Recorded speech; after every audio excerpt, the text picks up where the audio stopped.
All right, so we're diving deep today into a place that's been generating some serious buzz among our listeners.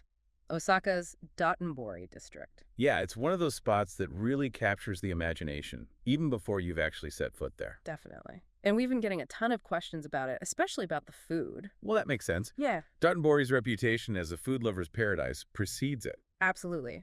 But we want to go beyond just listing must-try dishes. We want to give everyone a real feel for what makes Dotonbori so special, so unique. Right, it's about understanding the cultural significance, the history that shaped the district, the local pride that's so evident in everything, especially the food. Exactly. So think of this deep dive as your insider's guide to Dotonbori. We're going to trace its roots as a culinary hub, explore the concept of kuidar, which is that amazing Osaka spirit of eating until you drop. And of course, we'll give you some practical advice on navigating the incredible food scene, what to try, where to go, and even some local customs to be aware of. It's about giving you all the tools you need to plan your own Dotonbori adventure, to truly experience the heart and soul of Osaka's food culture. So let's start by setting the stage, historically speaking. Dotonbori's prominence as a food destination isn't a recent phenomenon. It's deeply intertwined with Osaka's long-standing reputation as Japan's kitchen. Japan's Kitchen, it's such a fitting title, and it goes back centuries, doesn't it? To really grasp the foundations of Dotonbori's culinary scene, we need to think back to the Edo period, roughly from the 1600s to the mid-1800s. Absolutely. Now, while Kyoto was the imperial capital during that time, Osaka was bustling with commercial activity. It was a major trading center. And this was largely due to its strategic location, right? Exactly. Osaka had it all. Fertile plains surrounding the city, access to both sea and fresh water, and its proximity to Kyoto made it a prime location for trade. And naturally, food was a major commodity. Right, so you have this incredible influx of fresh seafood from Osaka Bay, rice from the surrounding plains, all kinds of vegetables and produce. This constant flow of ingredients really laid the groundwork for a vibrant and diverse food culture in Osaka. And where there's abundant food, you're bound to see a thriving merchant class emerge. People who understand quality, who have a discerning palate. Precisely. And it was this merchant culture that really nurtured the Kudawar spirit. That concept of eating until you drop. It goes beyond just eating a lot, though. It's about a genuine love and appreciation for good food, about savoring every bite, whether it's a simple street food snack or a multi-course meal at a high-end restaurant. It sounds like food is really central to the Osakan identity. Absolutely. And to your point about seafood, Osaka Bay was even referred to as Naniwa at one point, meaning fish garden. Fish garden. That paints a pretty vivid picture of just how abundant seafood was in the region. And that abundance, of course, shaped the local cuisine. But it wasn't just about the sea. The plains and mountains near Osaka also provided a wealth of traditional vegetables. And I read that there's actually a movement now to revive and celebrate these Naniwa traditional vegetables, varieties that have been cultivated in the Osaka region for over a century. It's a testament to the enduring respect for their culinary heritage, this dedication to preserving those unique flavors and ingredients. It's fantastic. And given Osaka's history as a major port city, there must have been influences from other cultures as well, right? Not just a purely isolated culinary development. Of course, as a hub for trade and cultural exchange, Osaka naturally absorbed influences from elsewhere, particularly from China and Korea. Ah, so that explains the subtle hints of Chinese and Korean flavors you sometimes find in certain Osakan dishes. Exactly. It adds another layer of complexity and intrigue to the overall culinary landscape. And when we talk about distinctive Osakan flavors, we have to mention dashi, that fundamental Japanese soup stock. Osaka's dashi is particularly renowned, isn't it? It is indeed, and there's a fascinating story behind that. You see, a wholesaler in Osaka, Konbuya-e, played a key role in importing high-quality kelp, or konbu, from Hokkaido. Kondu, that's the dried seaweed that forms the base of dashi, right? Exactly.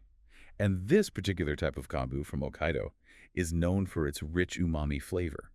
It became a cornerstone of Osaka-style dashi, giving it the distinctively deep and savory taste. So, compared to, say, a Tokyo-style dashi that might rely more on bonito flakes, Osaka dashi often has a smoother, more subtly sweet richness from the konbu. Precisely. It's all about those subtle nuances in flavor that set different regional cuisines apart. It's amazing how all these factors, geography, trade, a passionate food culture, even the introduction of specific high-quality ingredients all came together to establish Osaka as this culinary powerhouse. It's a testament to how food can truly reflect the soul of a place. Now let's transport ourselves directly to Dotonbori. You're there, the neon lights are blazing, the energy is palpable.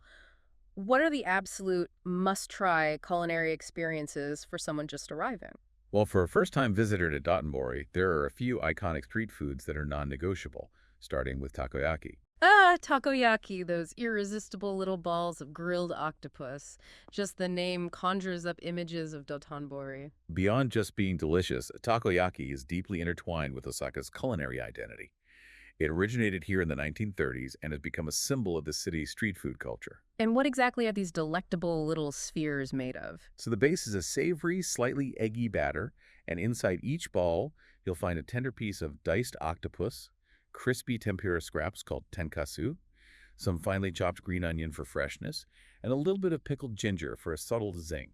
And they're cooked in those special molded pans, right? Yes, those specialized copper pans with hemispherical molds are what give takoyaki their perfect round shape and that crispy exterior. And then, of course, come the toppings. What are the quintessential takoyaki toppings? The classic combination is a generous drizzle of a special takoyaki sauce, a sprinkle of vibrant green ainori seaweed flakes, and those delicate dancing shavings of katsuobushi, the dried bonito flakes. And, of course, no takoyaki is complete without a swirl of Japanese mayonnaise. Absolutely. And some vendors might even offer variations with other toppings like spicy cod roe or grated daikon radish.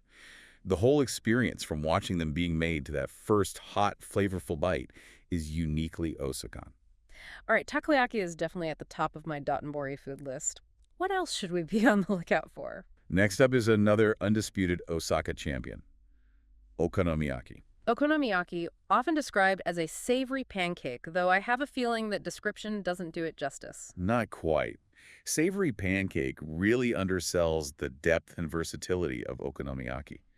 The name itself offers a clue to its appeal. Okonomi means what you like, and yaki means grilled. So it's all about customization, personal preference? Precisely. It's a dish that encourages creativity and individuality. The foundation is a batter made from wheat flour and grated nagamo yam, which gives it a lovely texture mixed with shredded cabbage.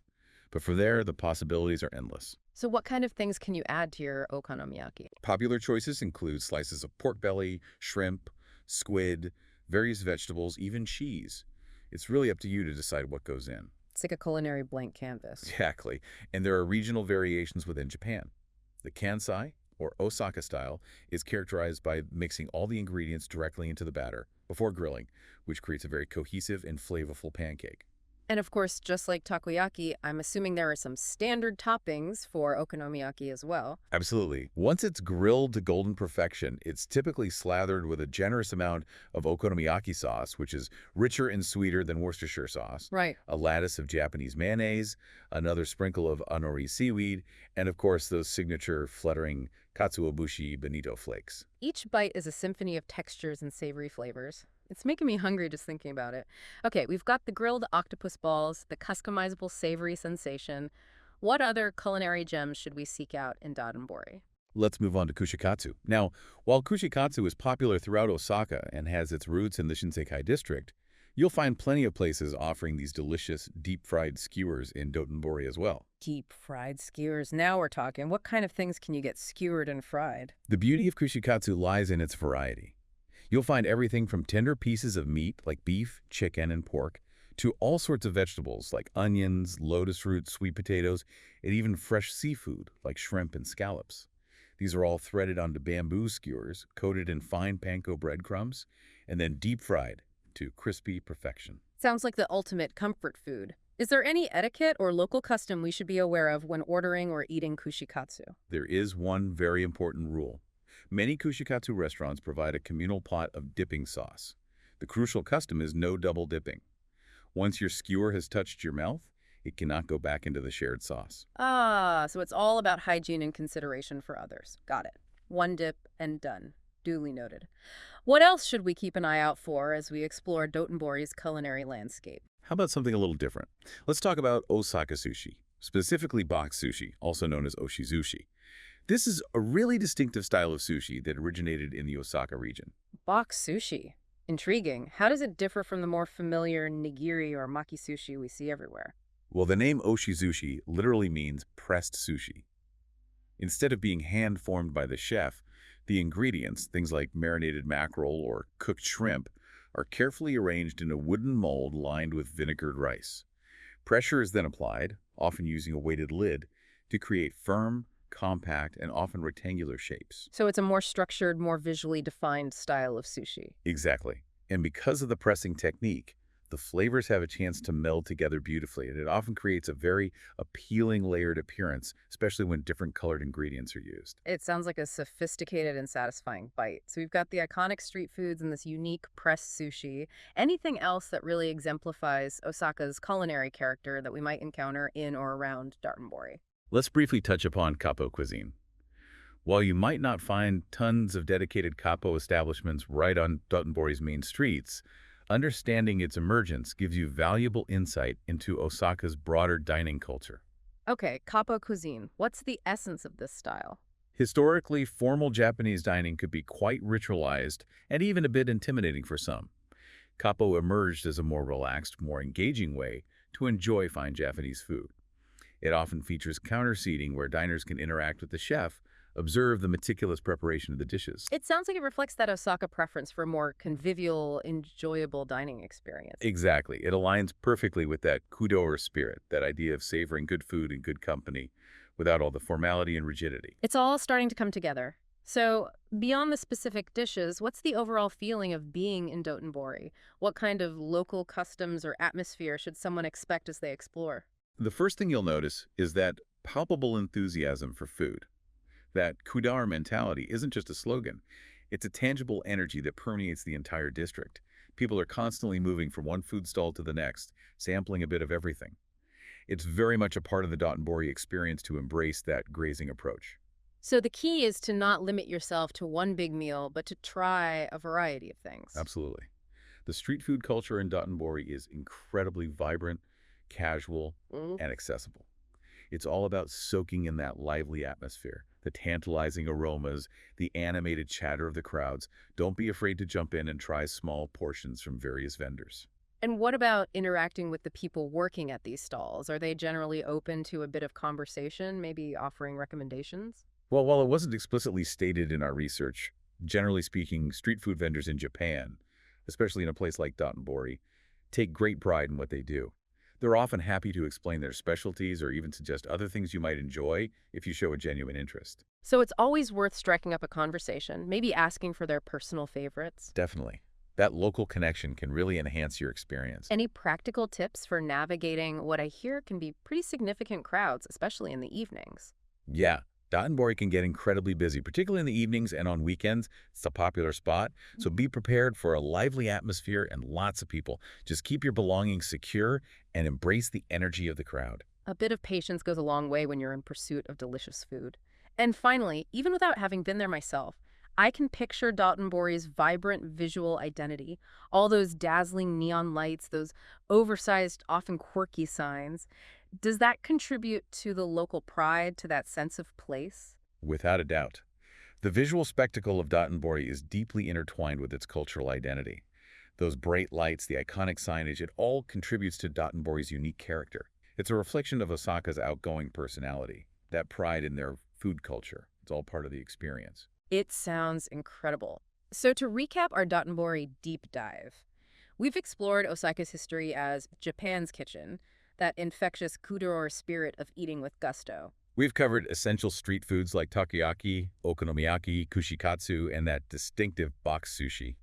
We talked about embracing the lively street food scene, being prepared for the crowds, and just soaking in that vibrant atmosphere. We hope this has given you a real taste, both literal and figurative, of what makes Dotonbori so special. If you're looking for a culinary adventure that goes beyond the ordinary, Dotonbori is calling your name. Imagine yourself wandering beneath those iconic lights, the aromas of sizzling food filling the air, discovering new flavors with every bite.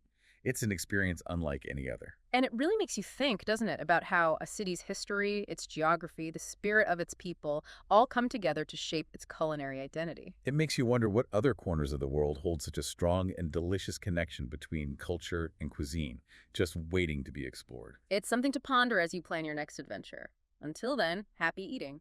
And remember, eat until you drop. Or at least until your next Dotonbori deep dive with us.